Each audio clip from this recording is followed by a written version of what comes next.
Bien avant le jour de sa naissance, le bébé n'est déjà plus tout à fait un inconnu. Les progrès de la médecine sont tels que la plupart des malformations sont désormais détectables. Tout connaître d'un bébé avant qu'il ne soit né est un progrès révolutionnaire.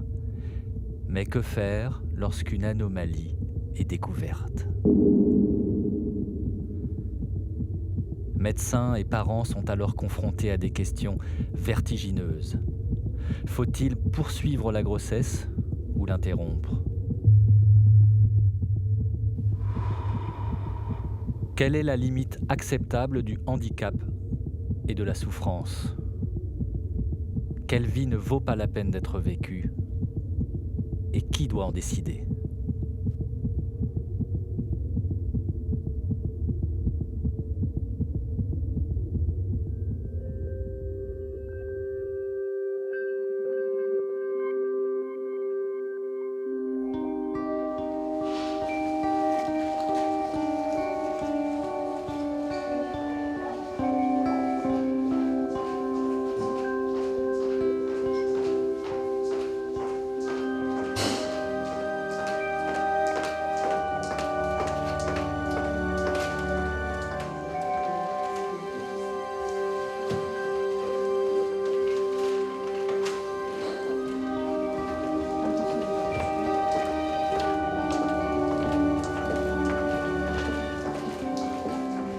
Par rapport à mon âge, je savais qu'il y avait de toute façon plus de risques. Mais bien évidemment, je me disais que ça ne m'arriverait pas à moi, quoi. Ça n'arrive qu'aux autres.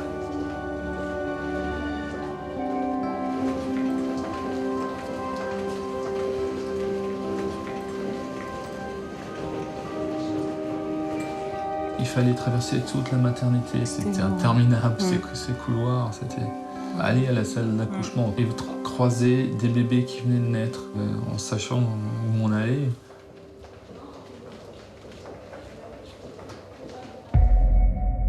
L'interruption de la grossesse peut être pratiquée à tout moment si l'enfant à naître est atteint d'une affection incurable d'une particulière gravité.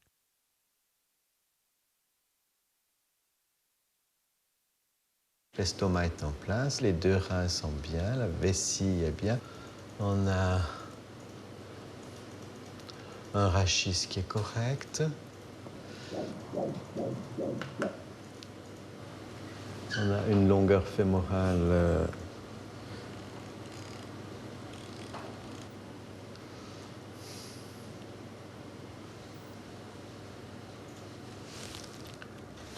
Alors, on va un petit peu discuter le bout de gras. Je vais vous expliquer ce que moi je pense de votre situation. Hein? Alors, moi, ce que je vois chez ce petit loulou, il a un fémur qui a 2 cm de plus court. Il va continuer de pousser, mais probablement avec un décalage. Hein. C'est quoi comme conséquence qu'elle sera née? À la naissance, on ne va rien voir de spécial, probablement. Mais bon, après, pour la marche, tout ça, je veux dire, ça peut se, c'est quelque chose qui peut rattraper c'est mieux, disons, il y a des formes beaucoup plus graves. Hein. Oui, non, je sais. Il y a des formes où il n'y a pas de fémur. Hein. Oh. Et où on ne peut rien faire. Donc là, on n'est pas du tout dans cette circonstance-là. Hein. On va prier, quoi. Bon.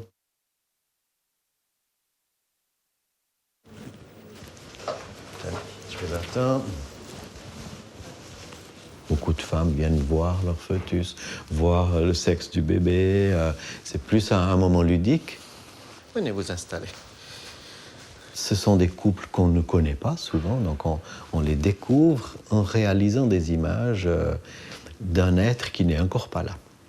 Et c'est vrai que dans 2-3% des cas, on peut être amené à dépister une pathologie malformative plus ou moins sévère et qui va peut-être complètement transformer la suite de cette grossesse. Alors, on va faire toute l'écho et puis je vous raconte le film dès que j'ai terminé. Hein? Ouais. Le rachis est bien, l'estomac est visible, la vessie est bien. J'ai 2 images rénales. un cœur...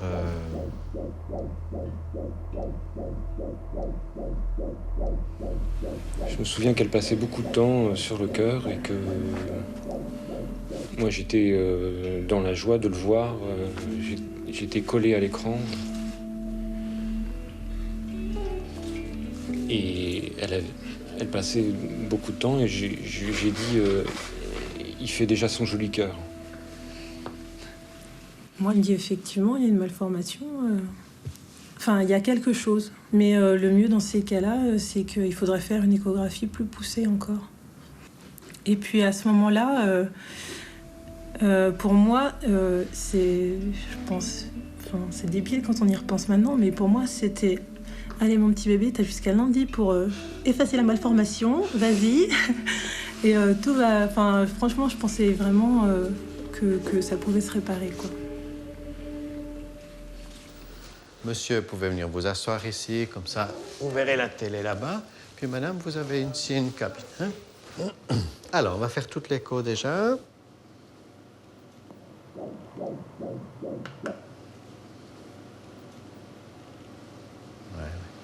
Alors, il y a une fente certainement chez le bébé.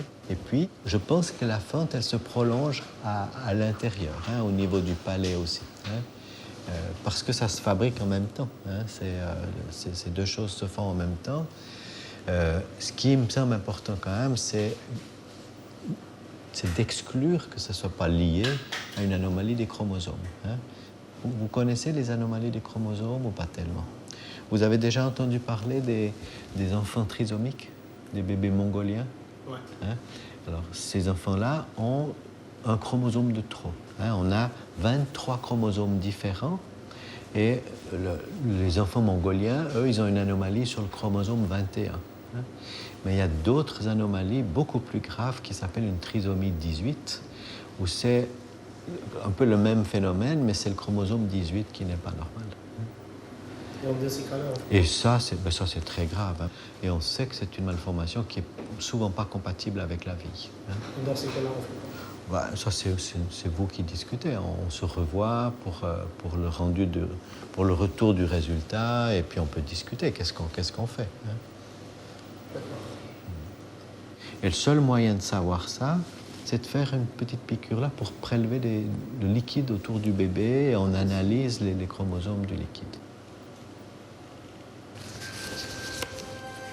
Moyen 100% fiable de détecter une anomalie des chromosomes du fœtus, l'amniosynthèse présente toutefois un risque évalué à 1% des cas. Donc ça va piquer juste ici. Hein. Percer la poche peut provoquer sa rupture et donc la perte du bébé. Voilà, vous voyez la petite étoile blanche là dans ce ciel noir, c'est le bout de l'aiguille de notre. Hein. Donc on voit très bien ce qu'on fait. Donc on aspire une seringue et c'est ce liquide qui est analysé. Hein.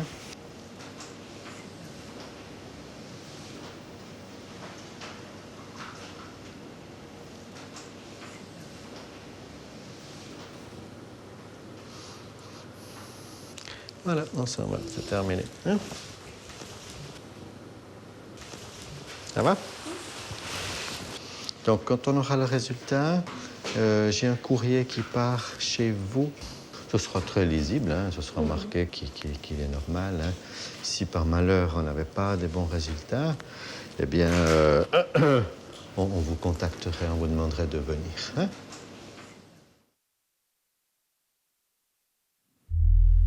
On voyait rien à l'échographie, donc je restais optimiste.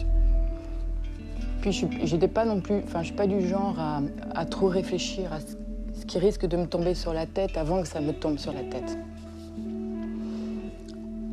Et puis ça m'est tombé sur la tête. On peut y aller ensemble aussi. Pendant tes vacances. On peut y aller ensemble. Sophie et Xavier. Anomalie du chromosome 22 diagnostiquée au 7e mois de grossesse sur leur petit Marius. Audrey. Grossesse à évolution dramatique pour sa petite Amélia au cours du 9e mois. Nathalie. Malformation du cerveau de son bébé découverte au 4e mois de grossesse. Flora. Diagnostic de syndrome transfuseur-transfusé sur ses jumeaux, Manuel et Mathieu, au 5e mois de grossesse. Élodie, anomalie chromosomique diagnostiquée au 8e mois de grossesse. Stéphanie, trisomie 22 dépistée sur son petit Léo au 6e mois de grossesse. Judith et Pascal. Diagnostic de trisomie 18 au 5e mois de grossesse.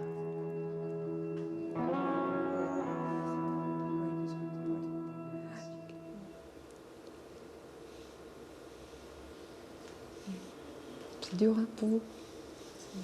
Mais en fait, quand on apprend ce genre de choses, quand on a un diagnostic qui tombe, la réaction normale, c'est de pourvu qu'on en finisse le plus vite possible et que je vois rien et qu'on finisse et qu'on tourne la page. Et malheureusement, ça se passe jamais comme ça. C'est que après, après, la vie continue, c'est sûr, mais il y a des choses, il y a des passages, hein, il y a des choses qui sont importantes. Puis on sait maintenant que ce passage-là, il est important. Il ne faut pas que ce soit mis à la trappe. Hein. Parce qu'on se rend compte que si toutes ces étapes sont respectées, on peut aller mieux après. Et que si elles ne sont pas respectées, ben en fait, la période de perte, de deuil ou la période de moins mal peut être plus longue. Justement parce qu'il manque quelque chose. D'accord ? Parce que là, on est dans un moment de votre vie où vous perdez un enfant, mais après, il va falloir vivre avec ça. Et donc, il faut vivre avec ça le mieux possible. Donc, tous ces éléments-là, toutes ces choses dont on parle, ben, ça va faire partie après de votre vie.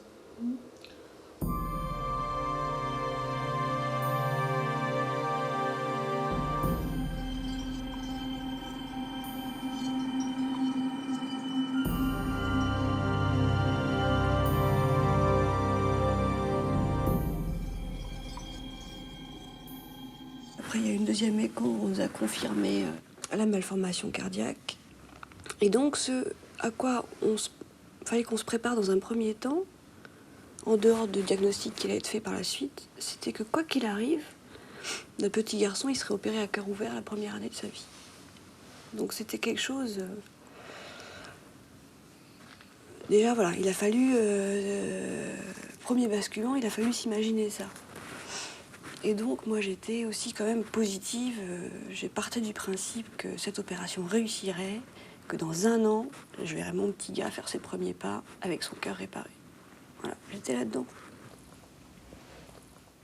Et c'est vrai que c'est un moment où on ne pouvait pas imaginer qu'on nous annonce quelque chose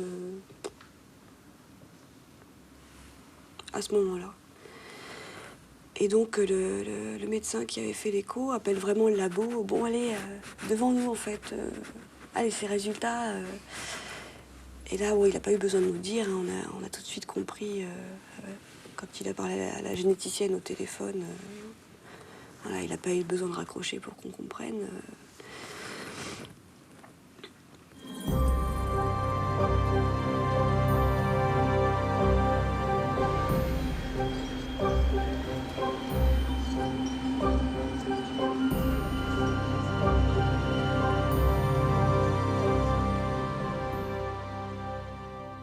Bon, on encaisse tout ça. On sort du cabinet et là c'est compliqué parce que là ça y est, on est les autres. Donc là on sait qu'il va falloir faire quelque chose. Donc on m'a fait passer l'information que quelle que soit la décision que je prendrais ou qu'on prendrait, le corps médical nous suivra. Donc on comprend déjà que s'il faut envisager une interruption de grossesse, on nous soutiendra. Mais moi, je n'étais pas capable de l'envisager encore au moment où je sortais du rendez-vous, en fait. Et là, ouais, moi, en fait, les premiers mots que j'ai dit, c'est que j'avais la trouille. J'avais super peur, en fait. J'avais super peur de la décision, j'avais super peur de ce que pouvait avoir le bébé. J'avais super peur de ce que pouvait avoir le bébé, d'abord. Donc là, je me suis dit, il faut que je réfléchisse, quoi. Faut qu'on essaye de réfléchir, faut qu'on essaye de faire fonctionner notre tête, là, parce que si on se laisse envahir par les émotions, je vais jamais y arriver, je ne vais jamais voir ce qu'il faut faire.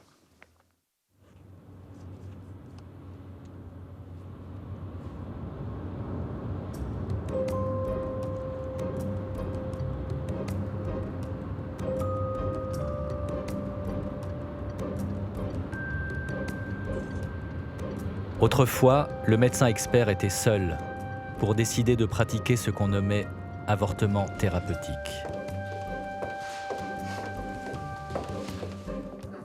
Est-ce qu'on peut... Je ne sais pas si les gens de Montbéliard sont branchés. Oui, bonjour, Marie-Noël, je suis là. Depuis 1994, la loi bioéthique impose de discuter collectivement de ce qu'on appelle désormais IMG, interruption médicale de grossesse. Vous voyez la vidéo là? On voit bien. On voit très bien. Dans chacun des CHU se réunissent obstétriciens, pédiatres et généticiens pour trancher, c'est-à-dire accepter ou refuser les demandes d'IMG formulées par les couples. Alors, on va commencer avec le premier dossier.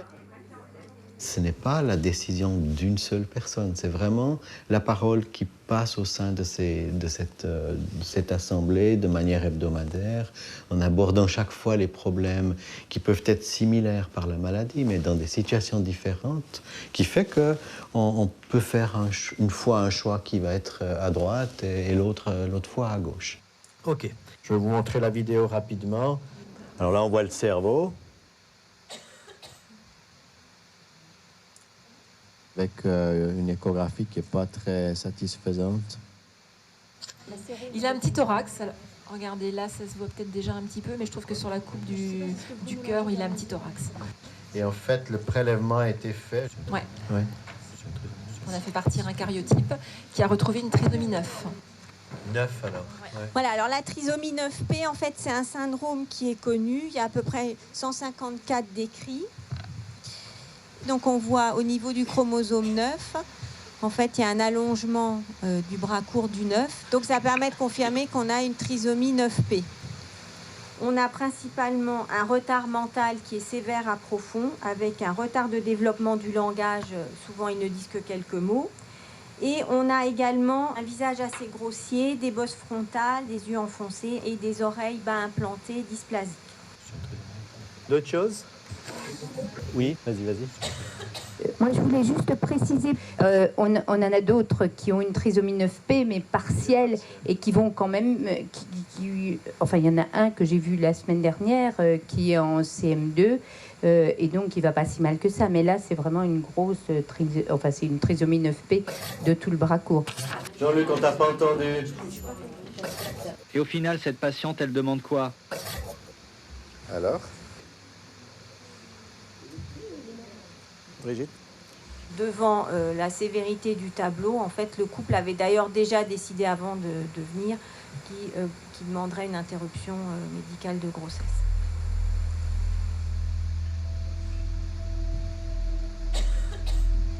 Tout le monde est d'accord avec ça ou... Est-ce que tu as eu un dialogue avec eux sur la possibilité de laisser évoluer la grossesse et de laisser sa chance à cet enfant?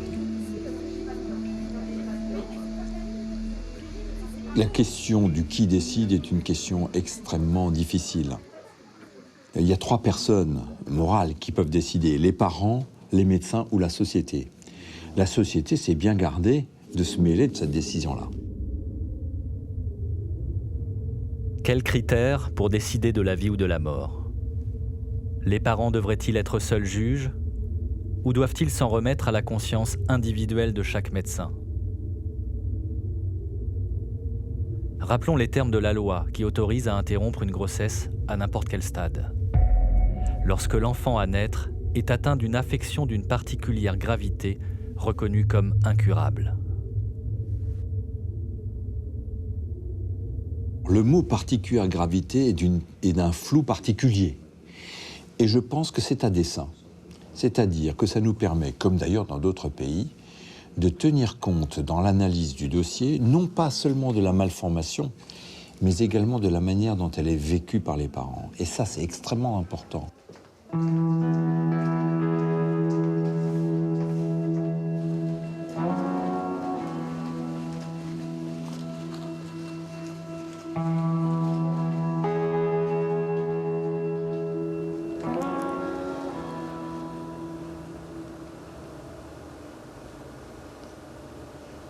il faut quand même que vous sachiez que vous allez quand même être maman, hein, même d'un enfant qui ne va pas vivre. Mais c'est très important de le savoir. Et c'est ça, c'est d'abord un accueil d'enfant. Hein, d'accord? Et l'accueil d'un enfant qui va en partir, c'est sûr que vous n'aurez pas. Mais après, c'est la seule chose qui vous restera. Hein? Ma gynécologue m'avait dit qu'il y avait moyen d'être endormie, en fait. C'est vrai que l'anesthésie générale n'est pas du tout indiquée. C'est très dur pour moi de me dire que je peux voir le fœtus. Oui. Ouais. Ça, j'ai vraiment du mal à gérer. Tout à fait. Le fait de le voir, c'est dur parce qu'on est confronté à la mort, hein, et à la perte. Le fait de ne pas voir, on essaie de se protéger, c'est une façon de se protéger, c'est normal. Hein, c'est normal. Mais le problème, c'est que bien souvent, après, les parents, ils ont des regrets. Donc, je ne voudrais pas que vous soyez dans cette situation-là après. Hein. Oui, c'est sûr. Vous serez avec elle, monsieur? Ça, par contre, je pense que ça va Je être dur. suis incapable de vous dire si j'y arriverai. L'autre jour, quand il y a eu le prélèvement du placenta, j'étais là, mais j'ai quand même fini allongé par terre. Oui. C'est quand même une naissance. Hein, oui, mais bien sûr, on le sait, puisqu'on en souffre et on l'a vu que c'était un bébé, quoi. Hein. On est partagé entre lui donner trop d'importance et pas assez. En fait, c'est un peu ça. C'est pour ça, parce qu'il va falloir trouver le juste milieu. Là, pour essayer, en fait, le but, c'est quand même d'essayer d'aller le mieux possible après.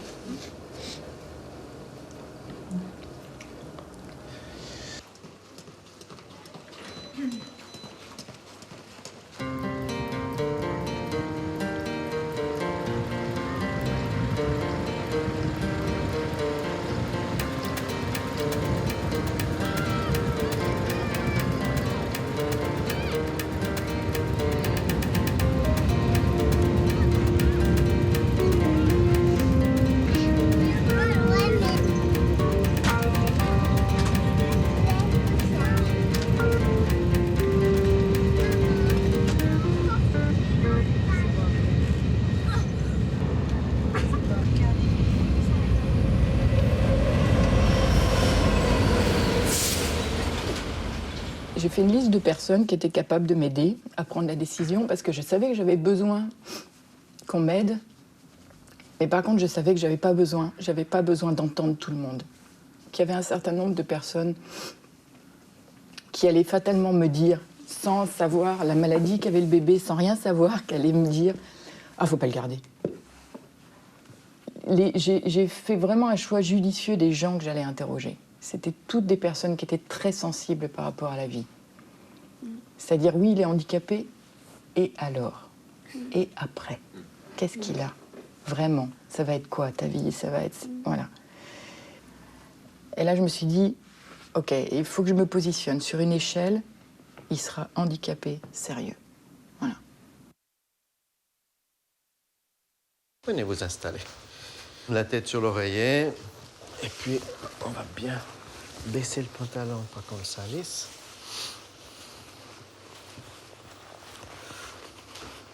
Donc vous n'êtes toujours pas chaude du tout pour une amyosynthèse? Non. Ça vous botte pas, ce truc-là? Non. Vous savez ce que c'est? Oui. Comment elle s'appelle? Ça, je sais pas encore. Ah, vous avez encore pas choisi? Non.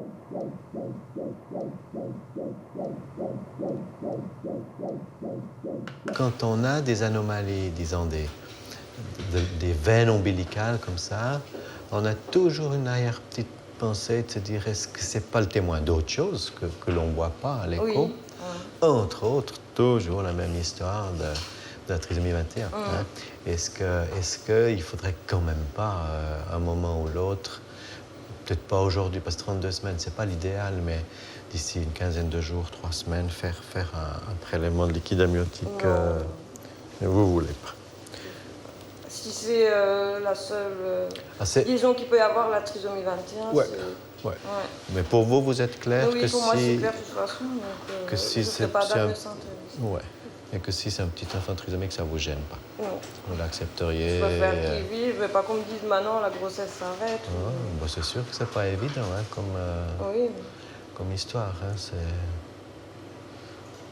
j'ai eu le temps d'y penser depuis.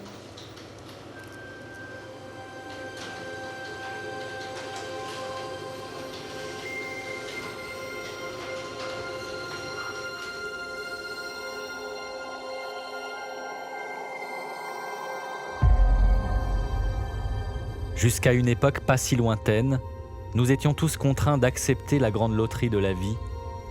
C'était avant l'invention de l'échographie.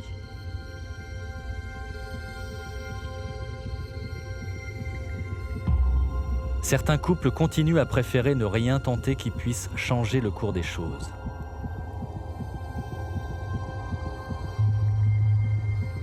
Soit pour des raisons religieuses, soit par désir inconditionnel de devenir parents, soit parce que le handicap ne les effraie pas.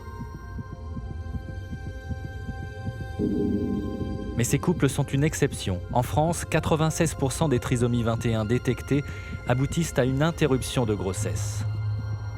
Un choix de société qui s'est installé comme une évidence, et pourtant, il n'est pas sans poser question.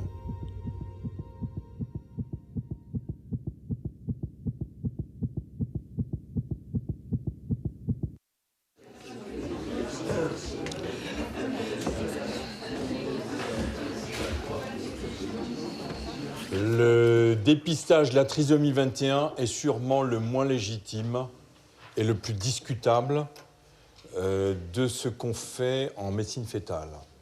Comment faut-il que les médecins que nous sommes mandatés par l'État réagissent par rapport à ce qu'on est obligé d'appeler un projet eugénique, c'est-à-dire un projet de tri des enfants à naître dans notre pays? C'est tellement rentré dans les mœurs, c'est tellement accepté, c'est tellement normal qu'on fasse la chasse au handicap et aux handicapés qu'il n'y a plus personne qui se pose des questions là-dessus. Et je pense que s'il y en a qui doivent se poser des questions, c'est le bras effecteur, c'est-à-dire nous, les médecins. Et on est, comme je ne sais plus qui disait, qu'on est les bourreaux d'une société chargés d'évacuer ce que cette société ne souhaite pas avoir comme être humain. Mettez voir une femme avec un trisomique 21 dans une chaise au supermarché et regardez, filmez en caméra cachée ce qui lui arrive. Filmez, allez voir. Mais c'est une bavure, mais vous n'êtes pas fait suivre. Essayez voir de mettre un enfant trisomique 21 à l'école. C'est aussi simple que ça.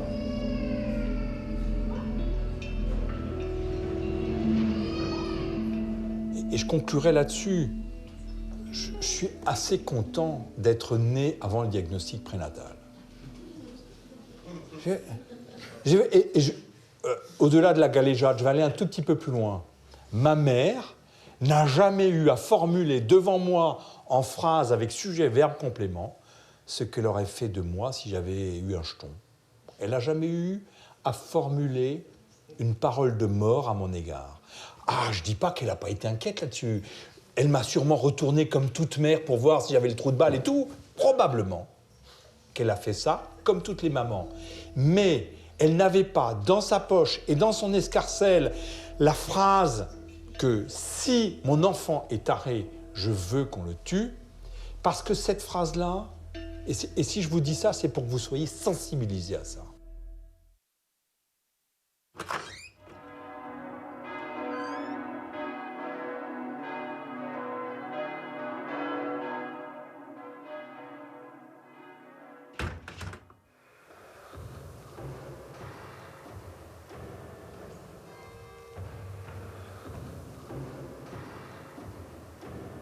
Je me suis dit, je vais faire l'histoire de Jésus, mais à travers les anges. C'est pour ça qu'il y a une flopée d'anges qui sont en train de jouer de la naissance de Jésus jusqu'à sa mort. Moi qui suis petit, je fais des choses immenses. C'est quelqu'un qui me voit faire, il peut pas m'oublier. Parce que déjà, il voit la grandeur du tableau, après il voit le petit bonhomme qui fait ça, il se rappellera tout le temps de moi. Et donc aujourd'hui, j'adore faire ça, parce qu'en plus, ça laisse une grande trace de mon passage sur Terre, et je suis là pour essayer d'embellir le monde entier.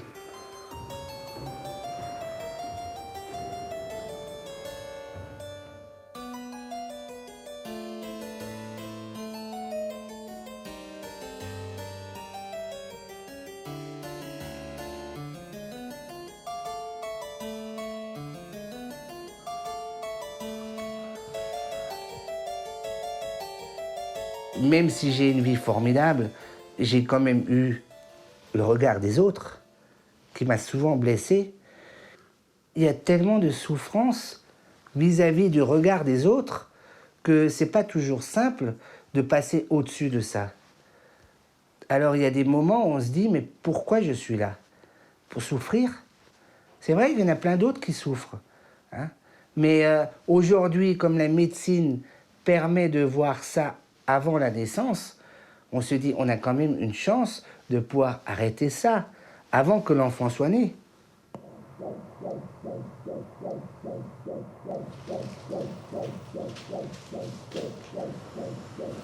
La nuque, c'est bien. Pôle céphalique, donc on a un écho médian, un septum, profil, lèvre supérieure. Une longueur fémorale à 59. Un jour, un dimanche, à 12h15, Romain Favre m'avait appelé, le docteur, et il m'avait... on était étonnés.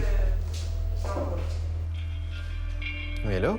C'est là qu'il m'avait expliqué qu'il avait une situation où il aurait aimé mon avis. Il était en présence d'un couple qui avait appris 2 jours avant que leur enfant était atteint d'une anomalie. Alors, c'est une histoire qui est dramatique. Hein. La croissance des fémurs, c'est-à-dire l'os de la cuisse, était vraiment pas celle que l'on attendait. Là, pour moi, le tableau était très évocateur d'une forme de nanisme, une des formes qui est compatible avec la vie. Et c'était à la 38e semaine, donc quelques jours avant terme, et c'était même quelques heures avant qu'il devait accoucher. Et c'est là qu'il me demande qu'est-ce que je pense de tout ça. Elle allait accoucher. Hein.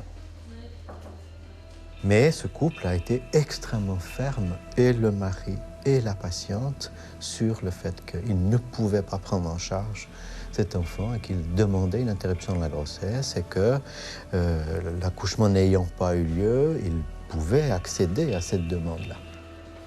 C'est la particularité de la loi française, c'est de pouvoir réaliser l'interruption de la grossesse jusqu'au moment de l'accouchement. Il m'a demandé si c'était mon enfant, qu'est-ce que je ferais. Ben, je lui ai dit, moi j'arrêterais. Je lui ai dit, moi sincèrement, docteur, vous connaissez ma réponse, moi j'arrêterai. Dans ces histoires-là, le choix est extrêmement difficile, mais d'imposer quelque chose, que les médecins imposent quelque chose aux parents qui ne peuvent pas, en tout cas sur le moment, accepter ce poids-là, est une violence qui est extrême et que le moins pire, c'est quand même probablement d'écouter les parents. Même si ça devait m'arriver à moi, je resterais sur la même position. Je veux pas donner du malheur à quelqu'un. On a fait le choix, au final, d'écouter les parents. D'écouter les parents. OK. Oui. Alors, on va passer au dossier d'Haute-Pierre.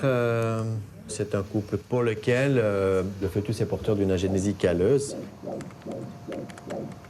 C'est une patiente prise dans un carcan familial où ça n'est pas possible, probablement le choix qu'elle voudrait de l'IMG, parce que c'est une famille turque où c'est probablement très, très difficile. On lui a dit que c'est grave. Ah oui, elle sait très bien qu'on lui a dit que c'est potentiellement grave. Elle sait que tout le monde est d'accord avec l'IMG si elle Mais ça, elle le sait. Voilà, elle le sait déjà. Bien sûr. Elle sait bien, tous les interlocuteurs qui l'ont vu lui ont dit que l'IMG était acceptable et parce qu'elle pose la question. Hein, on lui l'a dit, ça.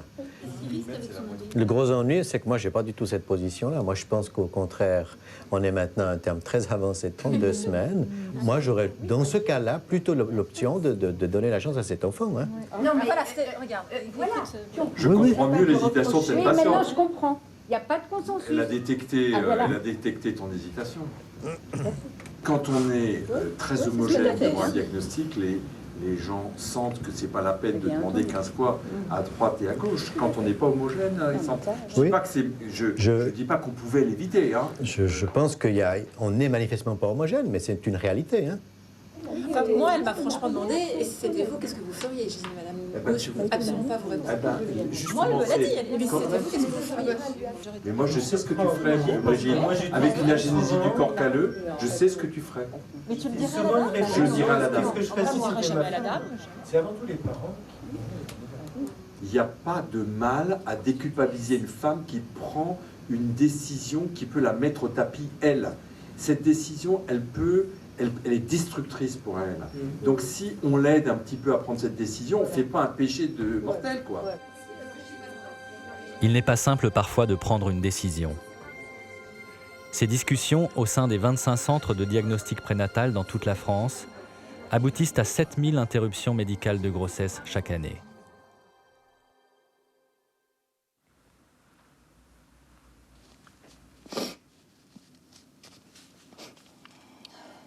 Et puis j'ai pris la décision.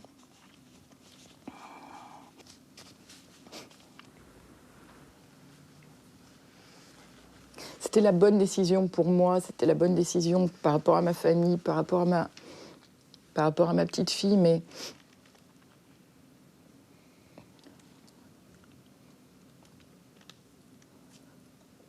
une maman qui accepte d'interrompre la vie de son bébé, c'est quand même fou. Son bébé, ou je veux dire, c'est une vie, ça j'arrive pas. Cette porte-là n'arrive pas à se fermer. Qui m'a donné le droit de faire ça? Voilà,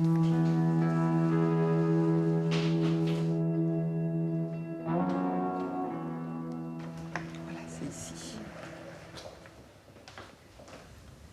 Est-ce que vous avez des questions par rapport à demain encore? Pas spécialement, de toute façon. Ça arrangera pas les choses que j'en sache plus, quoi. Et puis bon, ça n'a rien de ressasser 50 000 fois les choses non plus, franchement. Quelle heure elle commence la journée demain, a priori? Vers 7h, 7h30. Pour qu'on puisse poser tout de suite une première dose. Donc cette première dose, parfois ça ne marche pas tout de suite. Hein. Donc en fait, on ne pourra remettre que 3 heures après. Mais vous serez prise en charge par rapport à la douleur. Hein. Même si ce n'est pas tout de suite une péridurale, on commence par des choses simples. En fait, ce qui est difficile, c'est de faire le chemin comme si c'était une vraie naissance. Et puis, donc chaque chose qui normalement sont plutôt des joies. Parce que même quand il y a une inquiétude, si on sait que derrière il y a un bébé en pleine forme, c'est pas pareil, quoi.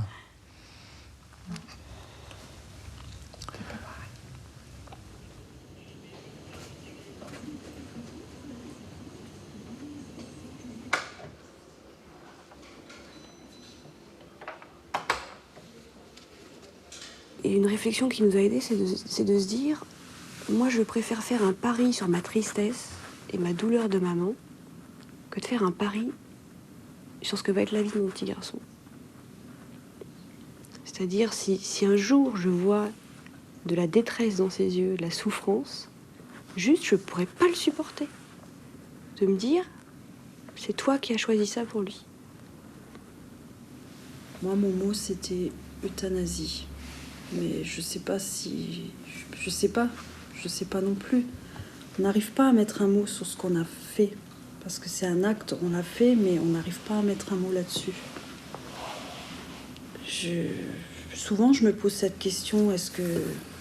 Entre guillemets, on m'a dit la première fois que je suis arrivée au CMCO qu'on allait pratiquer le geste. Donc, j'ai repris ce mot, mais aucun mot me plaît. Je sais pas quel mot mettre sur cet acte.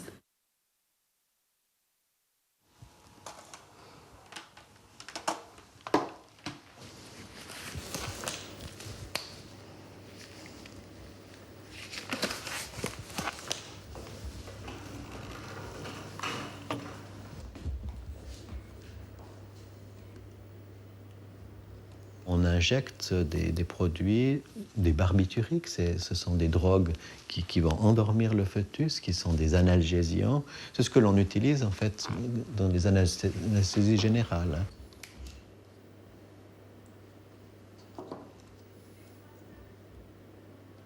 Et après, on a des produits qui ont une action cardiotoxique, qui arrêtent l'activité cardiaque du bébé. Et c'est vrai que c'est un moment très, très, très lourd. C'est un moment de non-retour. Et pour les équipes médicales, c'est toujours très, très lourd. Ça, il faudra vraiment faire très gaffe avec ça.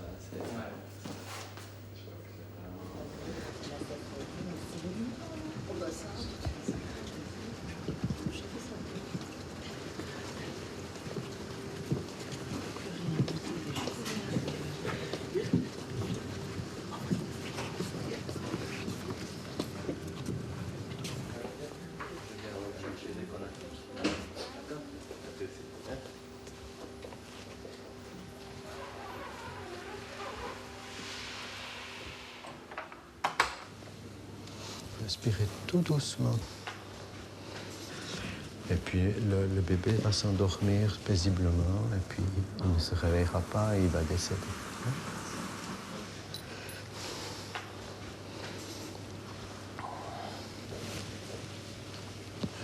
Pleurez un grand coup là. Puis après, donc, on montera en salle d'accouchement.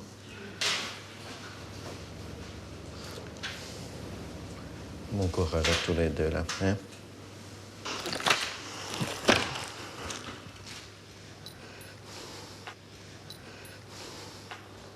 Moi, j'ai été dans un processus d'accompagnement de mon bébé. C'est-à-dire que cette hyper-lucidité assez incroyable à ce moment-là permet de dire à son bébé pourquoi on pleure, de dire ce qui va se passer, de lui expliquer ce qui va se passer. Alors je ne sais pas comment, je ne me l'explique pas aujourd'hui, mais j'ai réussi à lui dire au revoir au moment du geste médical, le fameux geste. Juste avant que le médecin... J'ai demandé au médecin de me dire « Dites-moi quand vous allez le faire », enfin juste avant. Et j'ai réussi à parler à Marius, juste avant.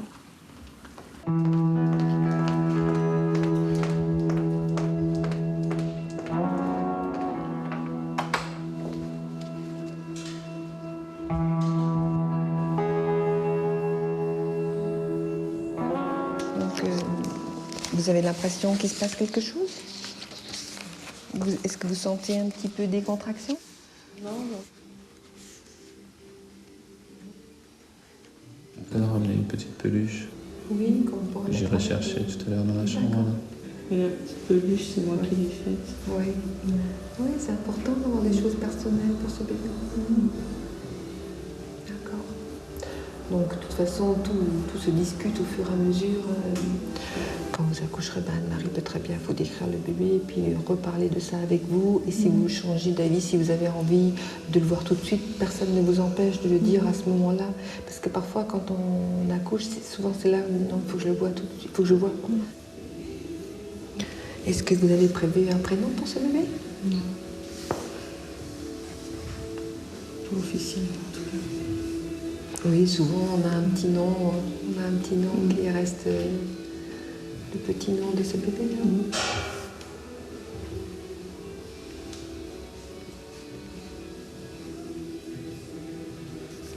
Est-ce que vous savez qu'on va faire une photo, non? Qu'on garde dans le dossier, puis on fera une empreinte du pied aussi, si vous voulez, parce que c'est vrai, c'est des petites choses qui sont...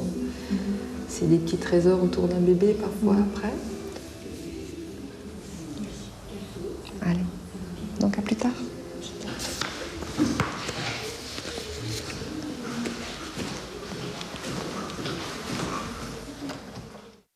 J'aurais jamais pensé que je réagirais comme ça, mais petit à petit, les mots qu'elle m'a dit ont pénétré, en fait. C'est comme s'ils étaient rentrés en moi. Je les ai écoutés, en fait. Et il y a bien une chose que je regrette pas, c'est d'avoir vu mon bébé. Parce que quand je suis ressortie, c'était la seule chose qui me restait, vraiment, cette image de ce petit bout. Il était malade. Oui, il était malade, mais il était là. Et je l'ai vu. Et je l'ai pris dans mes bras. Et c'est hyper important pour moi.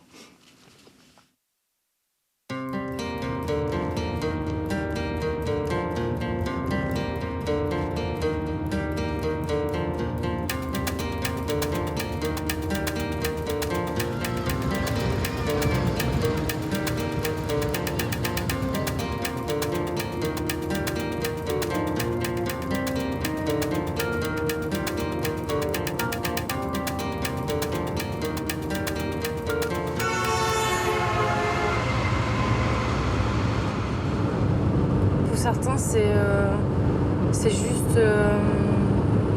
il faut juste tourner la page et rebondir sur une nouvelle grossesse. Le pas à franchir, c'est celui de dire que, en fait, nos enfants ont existé et je ne peux plus me taire par rapport à ça.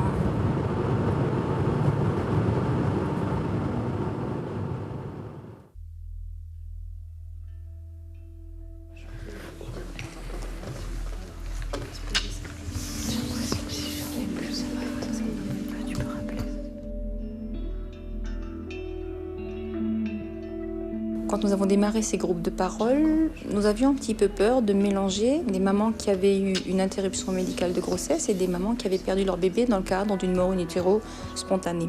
Et en fait, c'était une de nos peurs à nous. Parce que ces femmes, quand elles sont entre elles, le résultat, c'est qu'elles ont perdu un bébé. La cause, finalement, n'a pas forcément d'importance.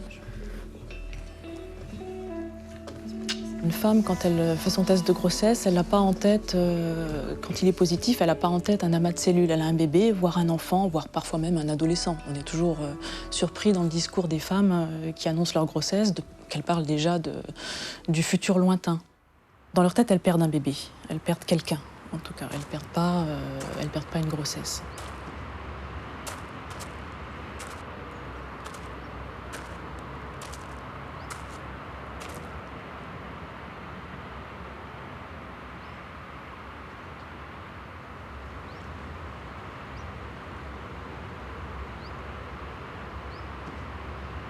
Moi, je viens pas rarement ici parce que je crois que j'ai besoin de me souvenir de ces moments-là, oui, d'avoir une pensée pour ces enfants-là. Comme accoucheur, on est là pour donner la vie aux enfants. Et c'est tout ce que nous apprend tout au long de notre formation. Et là, on est dans une médecine tout à fait différente où les couples ont pu faire le choix qui leur paraît le moins difficile d'interrompre la vie de cet enfant.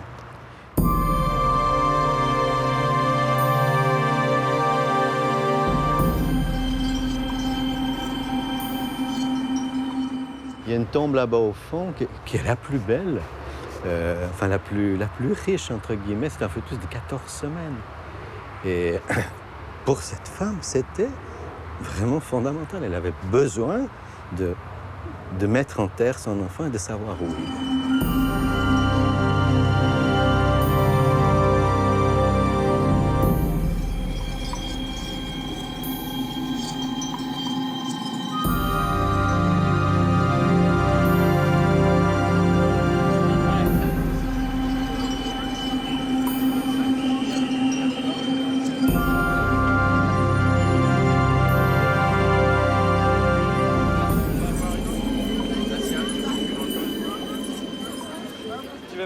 Tu veux revenir? Le monde extérieur est très agressif. Donc rien que de faire des courses, voir des enfants, des bébés, c'est très violent. Surtout que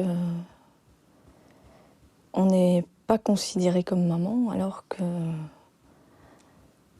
qu'on l'est, que le corps réagit en tant que tel, qu'on a eu un accouchement, que y a une montée de lait, tout ce genre de choses. On est mère, mais on n'a rien. Et ça, c'est difficile du jour au lendemain d'avoir une place de femme enceinte respectée et à rien, le vide et la souffrance. Moi, il y a quelques jours, j'ai réussi enfin à faire inscrire mon bébé sur mon livret de famille. Maintenant, je peux dire même aux gens qui n'étaient pas au courant, je vais dire si, je l'ai eu, il est là, il est dans mon livret de famille, quoi. Il a un prénom, il a... Et en fait, moi je pleure un petit bébé qui est inscrit sur mon livret de famille. Et voilà, quoi.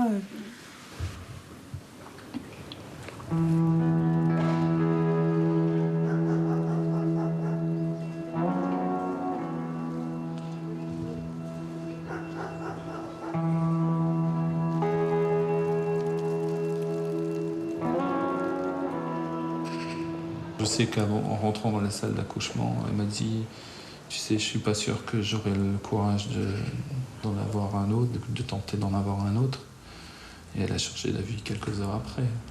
Donc ça, c'est hyper important, quoi. Et, donc c'est pour ça qu'il faut être optimiste aussi, mais je crois que... Je me suis rendu compte, en fait, que tout ça m'avait rendue plus forte, en fait. Plus forte, en tout cas, par rapport à ce que j'imaginais. Je me voyais pas...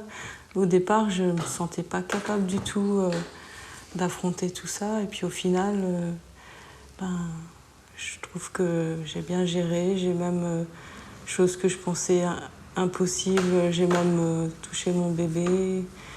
Je l'ai gardé assez longtemps avec moi et c'est vrai que je m'en sentais pas capable au départ. Et pourtant.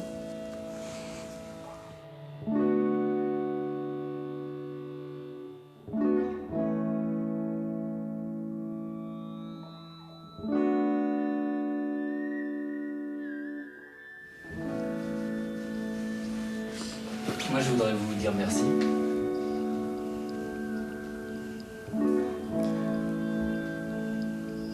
C'est une expérience très douloureuse, mais à la fois, comme certains d'entre vous l'ont dit, c'est comme cette expérience-là qui a fait de nous une maman, un papa pour la première fois.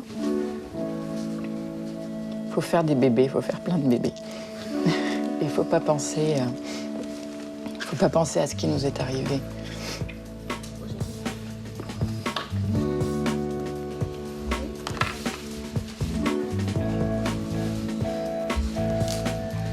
Allez, bon week-end, à vendredi prochain. Merci. Gardez votre humanité. J'aurais un petit conseil à vous donner. Faites des échographies à des femmes qui sont toutes vos filles. Les masses pulmonaires sont parfaites. Les membres supérieurs aussi. C'est bien. Je suis pas inquiet. On souffle un peu. Ouais. Bon, allez, bonne suite là. Merci.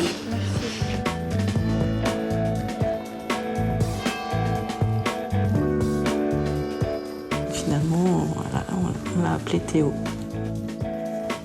Disons que Théo, c'est un rapport avec Dieu. Et pour moi, c'est un petit enfant qui a été rappelé par Dieu. Voilà. C'est pour ça que j'ai choisi de l'appeler comme ça.